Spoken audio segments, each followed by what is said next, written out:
ইউটিউবের এত বছরের আধিপত্যের মাঝেই যদি এমন একটি প্ল্যাটফর্ম বিশ্বব্যাপী বড়ভাবে সামনে চলে আসে, যার আগে থেকেই রয়েছে ৩৭০ মিলিয়নের বেশি অ্যাক্টিভ ইউজার, আর বিষয়টাকে আরও আলোচনায় এনেছে মিস্টার বিস্টের মতো বড় ক্রিয়েটর সেখানে কন্টেন্ট প্রকাশ করা শুরু করায়। প্ল্যাটফর্মটির নাম বিলিবিলি। অনেকের কাছে বিলিবিলি নতুন মনে হলেও এটি আসলে বেশ পুরনো এবং চীনে অত্যন্ত জনপ্রিয় একটি ভিডিও প্ল্যাটফর্ম। অনেকেই একে চাইনিজ ইউটিউব হিসেবেও পরিচিত করে থাকেন।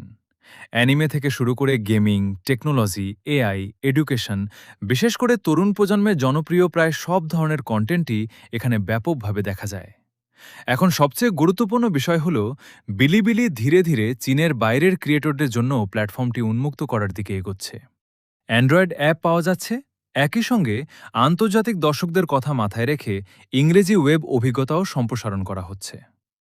তবে বিলিবিলির এমন একটি ফিচার আছে যা এটিকে অন্য ভিডিও প্ল্যাটফর্ম থেকে বেশ আলাদা করে: ড্যানমাকু কমেন্ট সিস্টেম।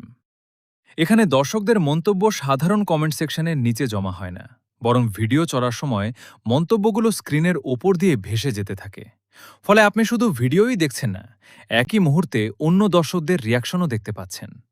ব্যাপারটা অনেকটা একসঙ্গে হাজার মানুষের সঙ্গে ভিডিও দেখার মতো।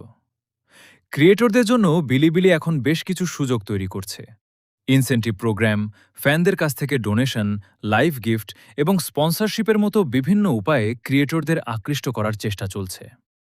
সবচেয়ে বড় ব্যাপার হল, বিলিবিলি শুধু আরেকটি ভিডিও আপলোড করা জায়গা নয়। দীর্ঘদিন ধরে তৈরি হওয়া নিজস্ব সংস্কৃতি, শক্তিশালী কমিউনিটি এবং বিশাল দর্শক ভিত্তি এরই মধ্যে প্ল্যাটফর্মটিকে আলাদা পরিচয় দিয়েছে।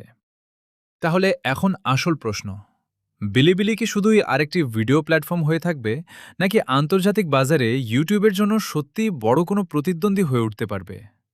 আপনার কি ধারণা, বিলিবিলি কি ভবিষ্যতে ইউটিউবকে চ্যালেঞ্জ করতে পারবে? আপনার মতামত কমেন্টে জানিয়ে দিন।